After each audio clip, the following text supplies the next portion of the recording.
Welcome दोस्तों, आज के इस लेक्चर में आपका स्वागत है। अप्लाइड मैकेनिक्स का चैप्टर नंबर 4 हमारा शुरू है और यहाँ पर आज हम कुछ एग्जांपल्स देखेंगे इक्विलिब्रियम के बेस पर।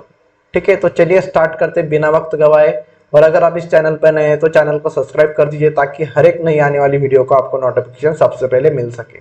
तो चलिए आज का लेक्चर हम स्टार्ट करते हैं। तो हमारा पहला एग्जाम्पल देखेंगे हम।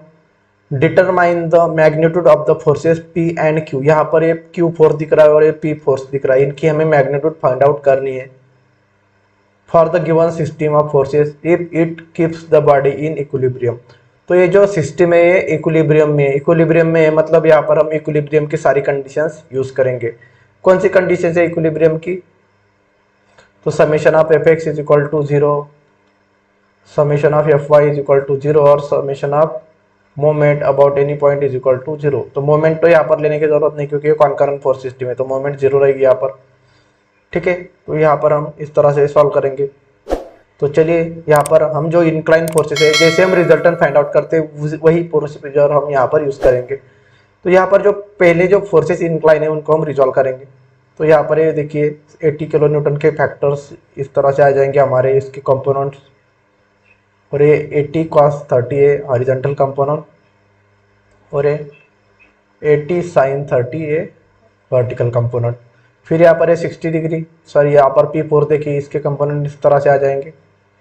ये हो जाएगा P cos 60 और ये हो जाएगा P sin 60, P sin 60। फिर बाकी 50 किलो न्यूटन तो हॉरिजॉन्टल है और ये Q तो वर्टिकल है, तो इनको रिजॉल्व करने की ज़रूरत नहीं है। तो यहाँ पर हमें निकालना है फोर्स P और फोर्स Q। तो किस तरह से निकालेंगे? तो यहाँ पर हम लिखेंगे पहले given force system is in equilibrium, given force system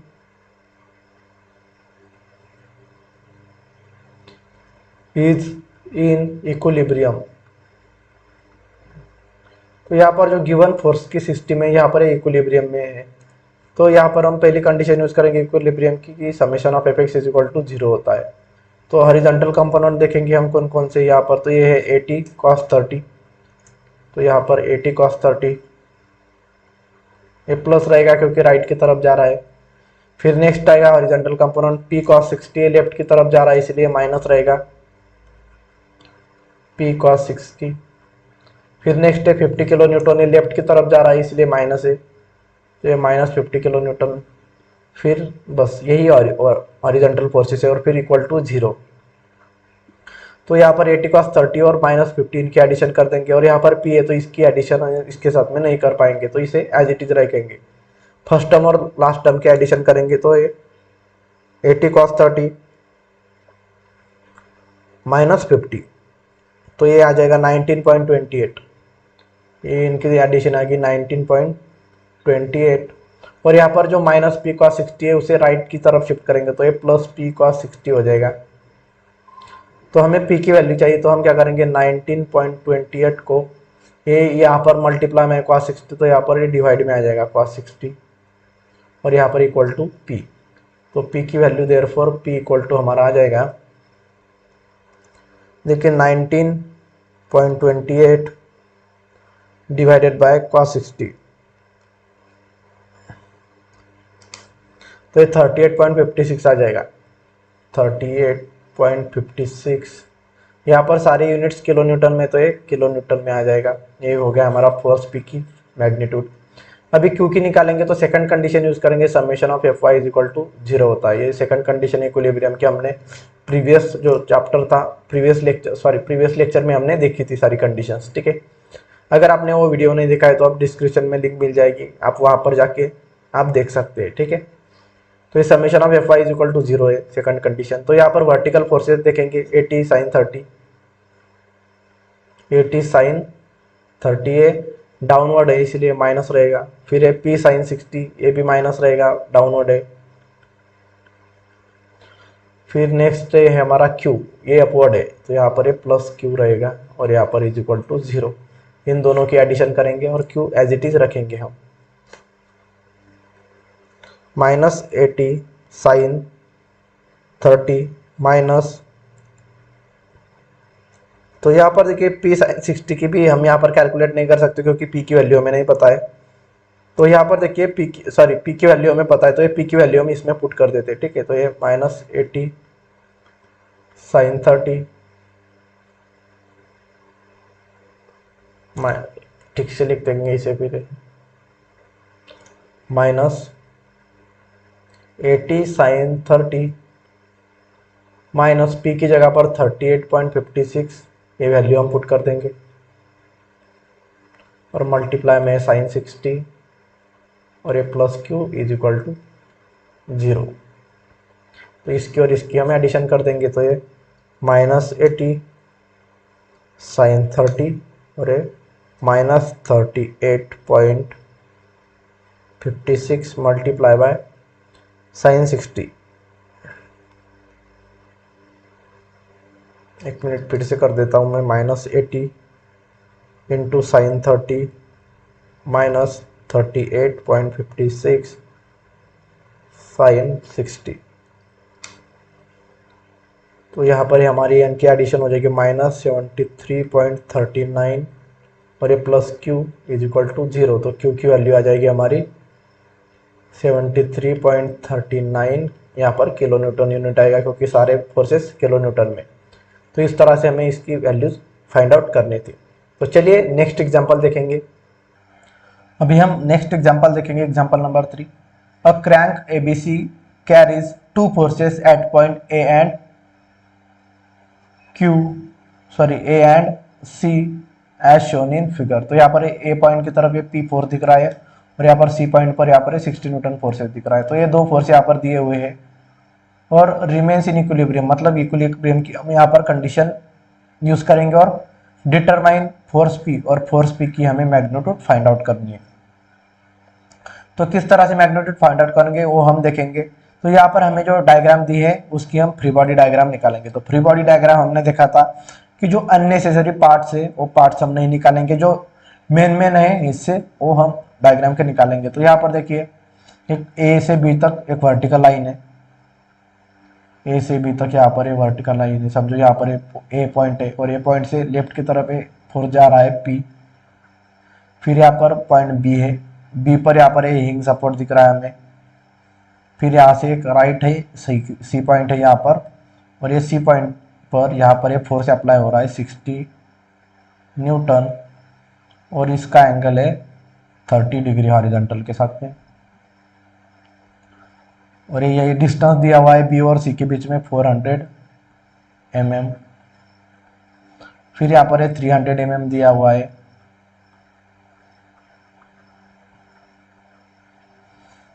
ठीक है, बस यही चीजें हम यहाँ पर दिखाएंगे।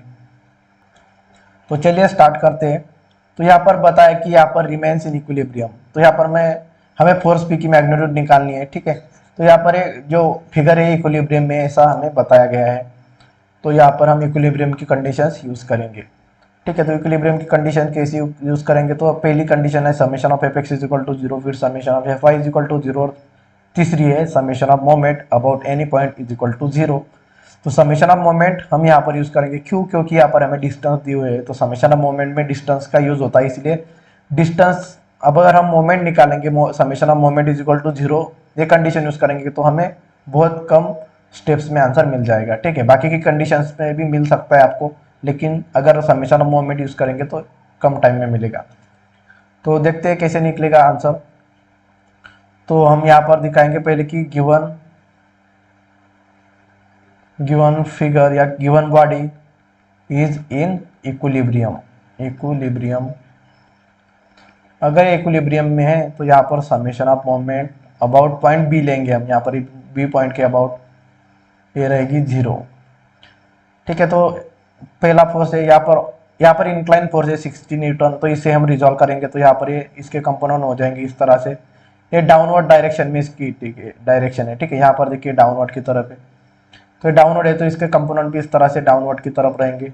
ये हॉरिजॉन्टल कंपोनेंट हो जाएगा हमारा 60 cos 30 और ये हो जाएगा 60 sin 30। ठीक है, तो यहाँ पर 60 cos 30 बी पॉइंट के अंदर से जा रहा है इसलिए ये हो जाएगा 0। फिर है 60 cos 30, तो 60 cos 30 यहाँ पर बी के साथ में इस तरह से रोटेशन करेगा, देखिए यहाँ पर। तो ये रोटेशन हो गया हमारा क्लॉकवाइज, इसलिए ये रहेगा प्लस 60 sin 30, और इसका मल्टीप्लाई बाय इसका परपेंडिकुलर डिस्टेंस बी पॉइंट से यहाँ पर 400 mm। तो यहाँ पर हमें 400 mm मतलब उसके डिस्टेंस से मल्टीप्लाई करना पड़ेगा। फिर नेक्स्ट फोर्स है हमारा पी। पी देखिए यहाँ पर बी पॉइंट के साथ में इस तरह से रोटेशन करेगा एंटी क्लॉकवाइज, क्योंकि उसकी डायरेक्शन लेफ्ट साइड में है, तो एंटी क्लॉकवाइज है इसलिए माइनस, और ये पी मल्टीप्लाई बाई उसका परपेंडिकुलर डिस्टेंस बी पॉइंट से 300 mm। तो 300 से हम मल्टीप्लाई कर देंगे और इज इक्वल टू 0। तो यहाँ पर हम वैल्यूज कैलकुलेट करेंगे कैलकुलेटर में, तो 60 sin 30 मल्टीप्लाई बाय 400, तो ये आंसर आ जाएगा 12,000। ये आ जाएगा 12,000, और ये माइनस पी मल्टीप्लाई बाय 30 है -300, पी इज इक्वल टू 0। तो यहाँ पर ये 12,000 को हम इसी साइड में रहने देंगे, और यहाँ पर ये जो -300 पी है इसको इस तरफ शिफ्ट करेंगे तो +300 पी हो जाएगा। फिर ये 12,000 है, और यहाँ पर ये 300 मल्टीप्लाई में पी के साथ में, तो इस तरफ शिफ्ट करेंगे तो डिवाइड में आ जाएगा, तो पी ये 2 0 चले जाएंगे, ये 2 0 चले जाएंगे। 120 को 3 1 जा 3, 3 4 जा 12, और ये 0 यहाँ पर ये आ जाएगा 40। तो पी की आंसर हमारा आ जाएगा 40। यहाँ पर न्यूटन है कि किलो न्यूटन, तो यहाँ पर हम न्यूटन में सारे फोर्सेस, तो ये P इक्वल टू 40 न्यूटन हमारा आंसर आ जाएगा। तो बहुत सिंपल तरीके से इस तरह से आप निकाल सकते हैं, ठीक है। तो चलिए अभी नेक्स्ट कंसेप्ट देखेंगे हम, लामिस थ्योरम क्या होता है और लामिस थ्योरम हम किस तरह से यूज करेंगे और कहाँ पर यूज करेंगे, ठीक है, और उसके लिमिटेशंस क्या है। तो चलिए देखते हैं। अभी हम देखेंगे लामिस थ्योरम। लामिस थ्योरम क्या है, पहले उसकी डेफिनेशन हम देखेंगे। इट स्टेट्स दैट, लामिस थ्योरम मतलब ये लामिस एक जो साइंटिस्ट है उनका नाम है, उन्होंने इसकी खोज की इसीलिए लामिस थ्योरम बोलते हैं हम इसे। It states that if three forces acting at a point on a body to kept at rest, then each force is proportional to the sine of angle between the other two forces। मतलब इसका मतलब हुआ कि अगर कोई 3 forces है वो single point पर एक्ट हो रहे हैं, मतलब कॉन्करेंट फोर्सेस रहेंगे, ठीक है। एक सिंगल पॉइंट पर इस तरह से 3 फोर्सेस एक्ट हो रहे हैं, यहाँ पर देखिए, यहाँ पर एक सिंगल पॉइंट और यहाँ पर पी क्यू और आर, इस तरह के 3 फोर्सेस यहाँ पर एक्ट हो रहे हैं।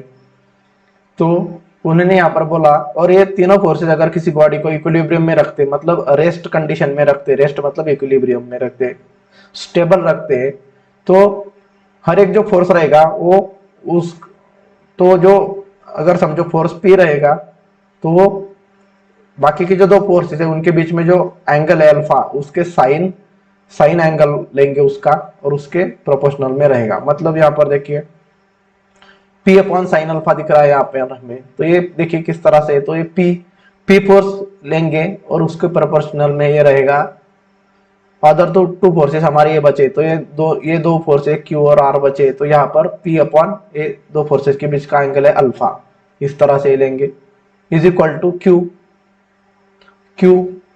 Q अपॉन ये आ जाएगा, ये रिमेनिंग 2 फोर्सेस है, ये P और R के बीच में एंगल है साइन अल्फा, ठीक है। तो ये बीटा है ना, सॉरी बीटा है यहाँ पर, तो ये साइन बीटा हम यहाँ पर लेंगे, एंगल को साइन रेशियो हम यहाँ पर लेंगे।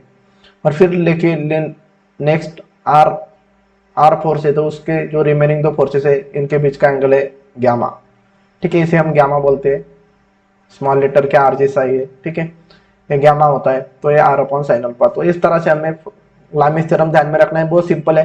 अगर 3 कॉन्करेंट फोर्सेस हमें दिए होंगे, तो यहाँ पर जो P Q R ए फोर्सेस है वो न्यूमरेटर में आ जाएंगे, और फिर डिनोमिनेटर में क्या लेंगे, P फोर्स लिया तो बाकी की जो 2 फोर्सेस है उनके बीच का एंगल और साइन अल्फा आ जाएगा।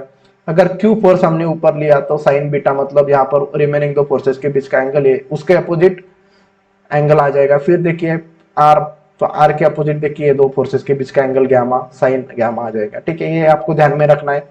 और हमेशा एक चीज ध्यान में रखने की, लामिस थ्योरम हमेशा 3 कॉन्करेंट फोर्स सिस्टम के लिए यूज होगा। इसके हम कुछ लिमिटेशंस यूजेस देखेंगे आगे, ठीक है। तो यहाँ पर मैं थोड़ा इसे ऊपर कर देता हूँ, ठीक है, यहाँ पर लिमिटेशन और ये बाकी की चीजें हम यहाँ पर देखेंगे लामिस थ्योरम की। ये भी आपके लिए बहुत यूजफुल रहेगा एग्जाम के लिए, ठीक है। तो लिमिटेशंस ऑफ लामिस थ्योरम, तो क्या लिमिटेशंस है लामिस थ्योरम के, कहाँ पर हम नहीं यूज कर सकते या कौन सी चीजों पर हम यूज कर सकते हैं। तो the theorem is applicable only if the body is in equilibrium, तो बॉडी अगर स्टेबल कंडीशन में होगी, इक्विलिब्रियम कंडीशन में होगी, तभी हम लामिस थ्योरम यूज कर सकते हैं। फिर नेक्स्ट है the theorem is not applicable for parallel और नॉन कॉन्करेंट फोर्सेस, अगर कोई फोर्स सिस्टम ऐसी है कि जो पैरेलल फोर्सेस है उसमें, या नॉन कॉन्करेंट फोर्सेस मतलब जो फोर्सेस सिंगल पॉइंट से नहीं जा रहे हो, वो फोर्सेस के लिए हम यहाँ पर नहीं यूज कर सकते लामिस थ्योरम। फिर the theorem is not applicable for more और लेस देन 3 कॉन्करेंट फोर्सेस, तो यहाँ पर 3 ही फोर्सेस चाहिए, अगर 4 रहेंगे या 2 रहेंगे तो हम यहाँ पर यूज नहीं कर पाएंगे। फिर the theorem is not applicable for non concurrent forces, तो यहाँ पर आपने यहाँ पर देखा कि थ्योरम एप्लीकेबल नहीं है नॉन कॉन्करेंट फोर्सेस, क्योंकि ये सिंगल पॉइंट से इस तरह से 3 फोर्सेस ही चाहिए और कॉन्करेंट ही चाहिए, नॉन कॉन्करेंट फोर्स सिस्टम के लिए ये यूजफुल नहीं होगा। फिर कुछ कंडीशन है लामिस थ्योरम हम कब यूज करेंगे, तो देखिए out of 3 forces at least 1 force must be known, अगर हमें 3 फोर्सेस होते हैं हमारे यहाँ पर, देखिए इस तरह से था 1 2 और ये 3 पी क्यू और आर, ये 3 फोर्सेस है, तो एटलीस्ट हमें कम से कम एक फोर्स की मैग्नीट्यूड हमें पता चाहिए, होनी चाहिए पता, अगर ये 10 न्यूटन है तो यहाँ पर हम बाकी के जो फोर्सेस है उनकी मैग्नीट्यूड हम आराम से निकाल पाएंगे। फिर out of 3 angles any 2 angles must be known, तो ये जो 3 एंगल होते हैं अल्फा बीटा और गामा, इन तीनों में से एटलीस्ट हमें 2 एंगल पता होने चाहिए, तभी हम तीसरा निकाल सकते हैं। फिर Lami's theorem is based on sine rule, तो यहाँ पर हम साइन रूल यूज करते हैं, हमें पता है कि sine of angle sine alpha sine beta sine gamma, इस तरह से हम लेंगे। फिर है Lami's theorem is applicable only 3 coplanar concurrent forces, तो लामिस थ्योरम सिर्फ कॉन्करेंट फोर्स सिस्टम के लिए हम यूज कर सकते हैं, कोप्लेनर मतलब एक ही प्लेन में रहेंगे इसे। फिर नेक्स्ट है यूजेस ऑफ लामिस थ्योरम, तो यूज क्या है लामिस थ्योरम का, it is use to solve the problems on equilibrium of 3 coplanar concurrent forces, तो कोई भी 3 कॉन्करेंट कोप्लेनर फोर्सेस रहेंगे तो उनके लिए इक्विलिब्रियम की इक्विलिब्रियम में होंगे वो 3 फोर्सेस, तो हम यहाँ पर लामिस थ्योरम यूज कर पाएंगे। फिर it is use to calculate reaction at the point of contact, तो यहाँ पर हमने इस तरह से बीम दिखाया था और यहाँ पर एक कॉन्टैक्ट पॉइंट दिखाए थे इस तरह से, तो अगर ये 3 फोर्सेस इस तरह से एक्ट होंगे कॉन्करेंट फोर्सेस, तो हम उसकी रिएक्शंस निकाल सकते हैं। फिर it is use to calculate tensions in the string, tensions मतलब क्या, एक टाइप का फोर्स ही होता है, उसका यूनिट भी न्यूटन होता है, ठीक है। अगर जैसे यहाँ पर देखिए सीलिंग है और यहाँ पर अगर हमने कोई बल्ब लगा दिया इस तरह से, ठीक है, और ये बल्ब इस तरह से हमने यहाँ पर बल्ब लगा दिया, तो ये बल्ब क्या करेगा, ये जो स्ट्रिंग रहेगी मतलब ये रस्सी रहेगी, इस पर ये कोई तो भी फोर्स अप्लाई करेगा नीचे की ओर से, क्यों, क्योंकि उसका जो वजन है उसकी वजह से वो स्ट्रिंग पर टेंशन आएगा, उस टेंशन मतलब फोर्स ही होता है, ठीक है, कुछ अलग नहीं है यहाँ पर। और फिर it is use to calculate angle between forces, और हमें पता है कि एंगल अल्फा बीटा गामा इस तरह के एंगल हम फाइंड आउट कर सकते हैं कोई भी 2 फोर्सेस के बीच में, ठीक है। अभी हम कुछ एग्जांपल देखेंगे लामिस थ्योरम के, ताकि आपको और अच्छे से क्लियर हो जाएगा। अभी हम लामिस थ्योरम के एग्जांपल देखेंगे। पहला एग्जांपल देखेंगे, अ स्पेयर वेइंग 500 न्यूटन, तो यहाँ पर एक स्पेयर दिख रहा है और उसका वेट है यहाँ पर 500 न्यूटन, तो जब भी हमें कोई इस तरह से दिया होगा वेट, तो हम निकाल सकते हैं इस तरह से कि जो वेट रहेगा कोई भी बॉडी का, तो वो सेंटर पॉइंट से नीचे की तरफ ही हम इस तरह से दिखाएंगे, ठीक है। फिर देखिए यहाँ पर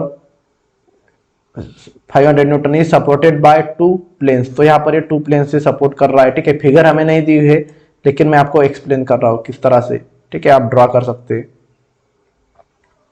तो यहाँ पर हमें दिख रहा है एक स्पेयर है, तो आप इस तरह से स्पेयर ड्रॉ कर लेंगे। फिर यहाँ पर देखिए इसका वेट है 500 न्यूटन, तो वेट इस तरह से बीच में से यहाँ पर नीचे की ओर आप 500 न्यूटन दिखा देंगे, ठीक है, कोई भी बॉडी हो। फिर यहाँ पर देखिए इज सपोर्टेड बाय 2 प्लेन्स, तो ये जो 500 न्यूटन का स्पेयर है ये 2 जगह से सपोर्टेड है। 1 plane is vertical and other plane is incline at 60 degree, तो एक प्लेन हम यहाँ पर वर्टिकल मतलब इस तरह से सीधा है, यहाँ पर ये सपोर्ट इस पॉइंट पर मिल रहा है इस तरह से, और दूसरा प्लेन है 60 डिग्री पर इंक्लाइन, मतलब इस तरह से 60 डिग्री पर ये इंक्लाइन है, ठीक है, किसको, हॉरिजॉन्टल लाइन को, तो ये 60 डिग्री पर इंक्लाइन है, इस तरह से हम निकाल सकते हैं। देखिए ये फिगर इसी तरह से ड्रॉ की गई है, ठीक है, ये वर्टिकल प्लेन, ठीक है, इस तरह से आप फिगर ड्रॉ कर सकते हैं। यहाँ पर मैं आपकी बुक की फिगर दिखा रहा हूँ आपको, ठीक है, फिर ये रफ कर दूंगा मैं, तो समझो यहाँ पर हमने फिगर ड्रॉ कर दी। और यहाँ पर देखिए क्या बोला है, calculate the reactions at the plane.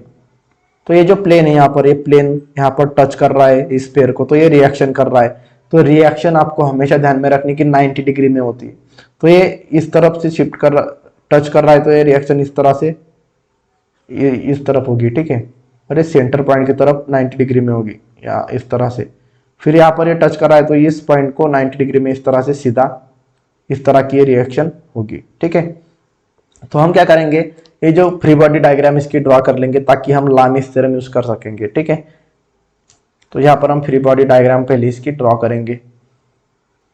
तो देखिए फ्री बॉडी डायग्राम कैसे ड्रॉ करेंगे, तो एक स्पेयर है, तो स्पेयर वगैरह नहीं निकालेंगे हम डायरेक्ट थ्री फोर्सेस निकालेंगे, क्योंकि हमें थ्री फोर्सेस की जरूरत है।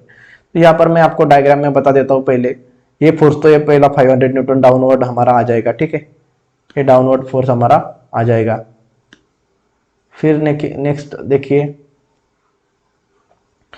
और जो रिएक्शन रहेगी इस तरह से पॉइंट की तरफ, ये सेंटर पॉइंट की तरफ इस तरह से, देखिए ये इस तरह से रहेगी और ये सेंटर पॉइंट की तरफ रहेगी। और ये इस तरह से यहाँ पर ये जो टच कर रहा है, तो ये पूरा इसको हॉरिजॉन्टल में टच कर रहा है, इसलिए पूरा ये हॉरिजॉन्टल लाइन आ जाएगी, ठीक है। ये इस प्लेन को 90 डिग्री में रिएक्शन होती है, देखिए यहाँ पर ये 90 डिग्री एंगल होना चाहिए, इस तरह की रिएक्शन होगी हमारी, ठीक है। कोई भी रिएक्शन 90 डिग्री में ही हम दिखाएंगे। तो ये जो टच कर रहा है प्लेन उसके 90 डिग्री में है, तो हम इसे रिएक्शन बी बोलेंगे और इसे हम रिएक्शन ए बोलेंगे, ठीक है। इस तरह से थ्री फोर्सेस हम यहाँ पर दिखाएंगे। तो देखिए यहाँ पर ड्रॉ कर देता हूँ मैं डायग्राम यहाँ पर ड्रॉ कर देंगे, थोड़ी नीचे ड्रॉ कर देता हूँ मैं, ठीक है। ये सेंटर पॉइंट यहाँ पर हम वो पकड़ेंगे, या नहीं लिखा तो भी चलेगा। फिर एक फोर्स देखिए यहाँ पर ये है, फिर दूसरा फोर्स इस तरह से हॉरिजॉन्टल है इसकी तरफ, और ये सेंटर की तरफ है दोनों फोर्सेस। और एक 500 न्यूटन का ये डाउनवर्ड है 500 न्यूटन। इसको हमने आर ए नाम दिया है, रिएक्शन एट पॉइंट ए और ये रिएक्शन एट पॉइंट बी। इस तरह से ये एंगल देखिए यहाँ पर 60 डिग्री हॉरिजॉन्टल के साथ में, ठीक है। तो ये एंगल हमें पता होने चाहिए, एक और दो एंगल हमें पता होने चाहिए, तभी हम लामिस थ्योरम यूज करेंगे। तो किस तरह से एंगल निकालेंगे, देखिए ये रिएक्शन 90 डिग्री में होती है, तो ये 90 डिग्री हो जाएगा, ठीक है। ये एंगल 90 डिग्री, ये 60 डिग्री है, तो ये एंगल हमारा हो जाएगा 30 डिग्री। क्यों, क्योंकि ये पूरा वर्टिकल के साथ में 90 डिग्री का एंगल बनेगा। तो ये 60 प्लस 30 90 हो जाए, तो इस तरह से। तो ये देखिए 30 एंगल 30 डिग्री, ये 90 डिग्री, 30 और 90 120 डिग्री, और यहाँ पर ये फिर 60 डिग्री आ जाएगा। क्यों 60 डिग्री आ जाएगा, क्योंकि एक ट्रायंगल बन रहा है यहाँ पर इस तरह का, ठीक है। ट्रायंगल की एडिशन होती है तीनों एंगल की 180 डिग्री। तो ये 90 और 30, ये 90 डिग्री ये एंगल, और ये एंगल 30 डिग्री, तो दोनों मिला के 120 हो रहा है। तो 180 को अगर और 60 डाल देंगे तो 180 हो जाएगा, इसलिए ये एंगल रहेगा हमारा 60 डिग्री का। इस तरह से आपको निकालना है। फिर देखिए यहाँ पर ये 90 डिग्री हो जाएगा यहाँ पर, और ये भी 90 डिग्री हो जाएगा, क्योंकि ये हॉरिजॉन्टल है और ये वर्टिकल है पूरा, ठीक है। इस तरह से तो ये 90 डिग्री का एंगल हो जाएगा। यहाँ पर मैं 90 डिग्री इस तरह से राइट एंगल दिखा देता हूँ, ठीक है। तो 90 डिग्री आ गया, ठीक है। और ये फोर्स यहाँ पर डाउनवर्ड है। अभी मैं फिगर को रफ कर देता हूँ यहाँ पर, ये या यहीं पर रहने देंगे हम, कोई दिक्कत नहीं है हमें। अभी हम इसका लामिस थ्योरम यूज करेंगे यहाँ पर। तो अभी हम इस फिगर के लिए लामिस थ्योरम यूज करेंगे। तो यहाँ पर मैं सॉल्व करता हूँ यूजिंग लामिस थ्योरम। तो लामिस थ्योरम क्या है, तो ये 500 एंगल लेंगे हम, 500 न्यूटन, न्यूटन लिखने की जरूरत नहीं है, 500। और ये 500 फोर्स लिया, तो उसके जो रिमेनिंग फोर्स है उनके बीच में एंगल रहेगा, ये आर ए और आर बी के बीच का एंगल देखिए, ये यहाँ से यहाँ तक 90 डिग्री और ये 60 डिग्री। तो 90 प्लस 60 ये आ जाएगा, ठीक है। तो ये साइन ऑफ 90 प्लस 60 डिग्री, फिर इक्वल टू होता है हमारा। फिर नेक्स्ट फोर्स हम लेंगे आर ए अप 1, और ये दो फोर्सेस के बीच में एंगल है 60 डिग्री, तो ये साइन 60 हो जाएगा, is equal to R B. तो आर बी ले लिया हमने यहाँ पर, ये आर बी, तो ये दोनों रिमेनिंग फोर्स है उनके बीच का एंगल ये आ जाएगा 90 डिग्री है यहाँ पर, ठीक है। राइट एंगल है तो ये 90, तो साइन 90, ठीक है। इस तरह से तो हमें रिएक्शन आर ए और आर बी की वैल्यू हमें फाइंड आउट करनी है। तो कैसे करेंगे, तो यहाँ पर देखिए 500 अपॉन साइन 90 प्लस 60 इसकी वैल्यू हमें आ जाएगा, क्योंकि ये दोनों वैल्यूज न्यूमरेटर और डिनोमिनेटर की हमें पता है। तो 500 डिवाइडेड बाय साइन 90 प्लस 60, तो ये वैल्यू हो जाएगी हमारी 1000 और ये इज इक्वल टू है R A upon sine 60 is equal to R B upon sine 90। तो यहाँ पर देखिए हमें आर ए की वैल्यू निकालनी है, तो हमें पता है कि आर ए अपॉन साइन 60 की भी वैल्यू 1000 है और आर बी अपॉन साइन 90 की वैल्यू 1000 है। तो पहले हमें आर ए निकालना है, तो पहले हम ये दो रेशो इक्वेट दिखाएंगे। ठीक है, जो दिखाने हैं इस तरह से दिखाएंगे, 1000 is equal to R A upon sine 60। तो आर ए की वैल्यू हो जाएगी हमारी, या यहाँ पर डिवाइड में साइन 60, तो ये 1000 को मल्टीप्लाई करेगा तो 1000 मल्टीप्लाई बाय साइन 60, तो ये आर ए की वैल्यू हमारी हो जाएगी 1000 मल्टीप्लाई बाय साइन 60,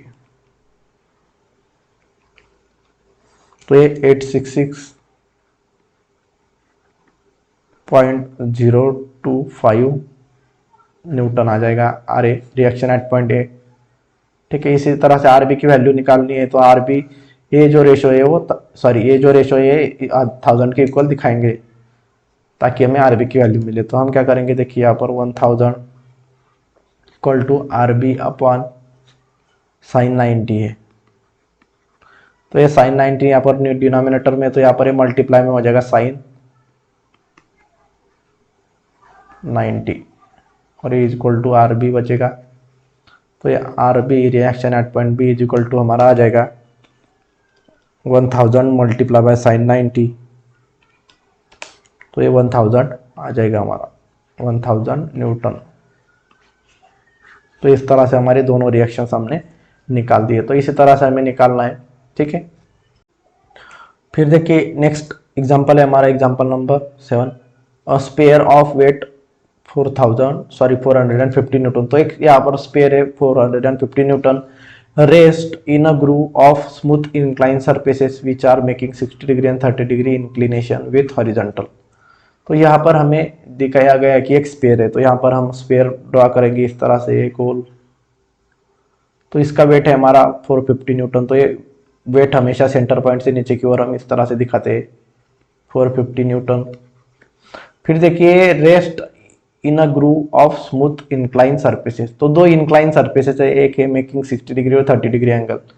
तो इस तरह से देखिए हम किस तरह से दिखाएंगे, तो एक 60 डिग्री और एक 30 डिग्री, तो ये इंक्लाइन सरफेस हम इस तरह से दिखाएंगे यहाँ पर देखिए। ठीक है, ये इंक्लाइन सरफेस है हमारा ग्रूव, ये हॉरिजॉन्टल के साथ में पहला बना रहा है 60 डिग्री का एंगल और फिर दूसरा बना रहा है 30 डिग्री का एंगल। ठीक है, तो ये इस तरह से हम इसे एक्सटेंड करेंगे और ये इस तरह से 30 डिग्री का एंगल बना रहा होगा। ठीक है, दूसरा ये सरफेस है, ये सपोर्ट कर रहा है इसको, या आप दूसरी तरफ से भी दिखा सकते हैं इस तरह से, यहाँ से इस तरह से एंगल हो जाएगा हमारा 30 डिग्री, ये भी हमारा सपोर्ट है। ठीक है, इस तरह से ये जो दो सपोर्ट है, एक एंगल 60 डिग्री बना रहा है और एक दूसरा 30 डिग्री बना रहा है। ये सपोर्ट है इसीलिए यहाँ पर हम इस तरह से दिखाते हैं, इसका मतलब हुआ कि ये रिजिड सरफेस है, यहाँ से हम इनको मूव नहीं कर सकते। ठीक है, तो इसी तरह से आपको दिखाने है कोई भी सपोर्ट। फिर देखिए find the reaction at the contact surfaces, तो ये कॉन्टैक्ट सरफेस, यहाँ पर एक कॉन्टैक्ट है और दूसरा एक कॉन्टैक्ट है, यहाँ पर हमें दो रिएक्शन मिल रही है, वो रिएक्शन हमें फाइंड आउट करनी है। तो यहाँ पर ये रिएक्शन, यहाँ पर ए नाम दे देंगे और यहाँ पर बी नाम दे देंगे। ठीक है, अभी मैं यहाँ पर जो क्वेश्चन है इसे रिमूव कर दूंगा और हमें ये रिएक्शन हमें निकालनी है। तो यहाँ से मैं एक फ्री बॉडी डायग्राम ड्रॉ कर लेता हूँ। किस तरह से करेंगे, यहाँ पर देखिए, तो ये पहली रिएक्शन बी के पॉइंट, यहाँ पर बी पॉइंट को 90 डिग्री में, ये जो प्लेन है बी का, इसको 90 डिग्री में एक सेंटर की तरफ रिएक्शन होगी। तो देखिए सेंटर की तरफ इस तरह से 90 डिग्री में रिएक्शन होगी, ये एंगल रहेगा 90 डिग्री, इसे हम ना ये सेंटर की तरफ रहेगा, तो ये आर बी रिएक्शन हो जाएगी और ये इसको 90 डिग्री हो जाएगी। ठीक है, ये 90 डिग्री, ये रिएक्शन आर ए हो जाएगी सेंटर की तरफ। ठीक है, 90 डिग्री हो गया। अभी हमें ए एंगल और ये दो एंगल हमें पता होनी चाहिए, तो किस तरह से एंगल पता करेंगे हम, देखिए यहाँ पर, तो पहले तीन फोर्सेस में यहाँ पर ड्रॉ कर लेता हूँ। देखिए यहाँ पर एक फोर्स आर बी रिएक्शन इस तरह से हमारी फिर दूसरी रिएक्शन है आर ए इस तरह से, और फिर हमारा वेट है इस तरह से 450 न्यूटन। तो हमें ये एंगल पहले निकालना पड़ेगा और फिर ये एंगल हम निकालेंगे। तो किस तरह से निकालेंगे, देखिए यहाँ पर ये 30 डिग्री है और ये पूरा वेट 90 डिग्री में डाउनवर्ड होता है, तो ये 30 हो गया, तो ये हमारा हो जाएगा 60 डिग्री, क्योंकि टोटल 90 डिग्री होता है वर्टिकल के साथ में 90 डिग्री का एंगल है। ठीक है, तो ये 60 आ गया। तो अगर ये 60 डिग्री हो गया और ये 90 डिग्री हमें यहाँ पर पता है रिएक्शन 90 डिग्री में होती है, तो 60 + 90 हो जाएगा 150, तो ये अपने आप हो जाएगा 30 डिग्री का। ठीक है, क्यों, क्योंकि तीनों एंगल की एडिशन 180 डिग्री होती है ट्रायंगल के, तो ये हमारा आ जाएगा 30 डिग्री। इसी तरह से ये 60 डिग्री है, तो ये हो जाएगा 30 डिग्री, क्यों, क्योंकि ये वर्टिकल के साथ में एंगल बना रहा है और वेट वर्टिकली डाउनवर्ड होता है, तो ये 90 डिग्री का एंगल है, इसलिए 60 और ये 30 90 हो जाएगा, तो ये 30 डिग्री। और यहाँ पर ये रिएक्शन 90 डिग्री में, तो 90 + 30 120, तो ये आ जाएगा 60 डिग्री, क्योंकि ये 180 को 60 डिग्री कम था इसीलिए, तो ये हो जाएगा हमारा 60 डिग्री। अभी हम लामिस थ्योरम यूज करेंगे, तो यूजिंग लामिस थ्योरम, तो लामिस थ्योरम का यहाँ पर यूज करेंगे, तो ये हो जाएगा 450 divided by sine of angle between other two forces. तो 450 और रिमेनिंग फोर्सेस आर ए और आर बी, तो इनके बीच का एंगल 60 + ये 30 टोटल 90 डिग्री हो जाएगा, तो ये साइन 90 हो जाएगा। ये इक्वल टू फिर नेक्स्ट फोर्स है हमारा आर ए, तो आर ए लिया तो ये रिमेनिंग फोर्सेस है दो, यहाँ पर 450 और आर बी के बीच में एंगल है 30 डिग्री, तो ये साइन 30 डिग्री हो जाएगा। इज इक्वल टू अभी आर बी तीसरा फोर्स है, तो आर बी लिया तो ये आर ए और 450 के बीच में है 60 डिग्री का एंगल, तो ये 60 डिग्री हम साइन 60 यहाँ पर ये हो जाएगा। अभी हम 450 अपॉन साइन 90 की वैल्यू हम कैलकुलेटर में निकाल सकते हैं, तो निकाल लेंगे 450 डिवाइडेड बाय साइन 90। साइन 90 की वैल्यू तो 1 होती है, मतलब ये 450 ही रहेगा, is equal to R A upon sine 30 और ये आर बी अपॉन साइन 60।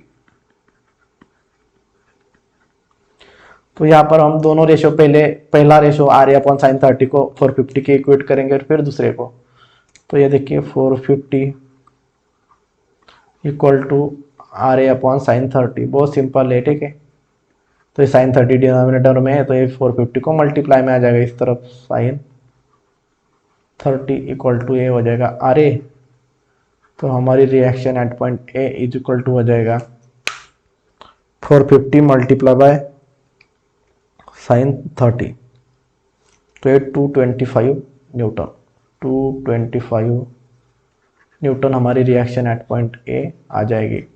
इसी तरह से अभी आर बी अपॉन साइन 60 को 450 के इक्वेट करेंगे हम, तो यहाँ पर देखिए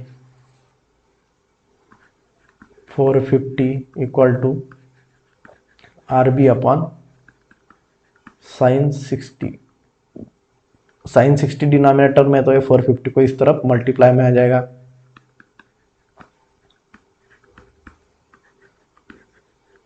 तो ये आर बी इक्वल टू हो जाएगा 450 multiply by sine 60, 450 multiply by sine 60, तो ये आंसर आ जाएगा 389.71 न्यूटन।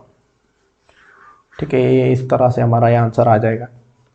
तो बहुत सिंपल है लामिस थ्योरम, इस तरह से आप खुद भी सॉल्व कर सकते हैं। ठीक है, तो दोस्तों आज के लेक्चर में हम यहीं पर रुक जाते हैं, कल के लेक्चर में हम नेक्स्ट कुछ लामिस थ्योरम के और एग्जांपल देखेंगे, ताकि आपको और अच्छे से क्लियर हो सके। ठीक है, लामिस थ्योरम बहुत सिंपल है, सिर्फ आपको किस तरह से सॉल्व करना है वो समझ लीजिए।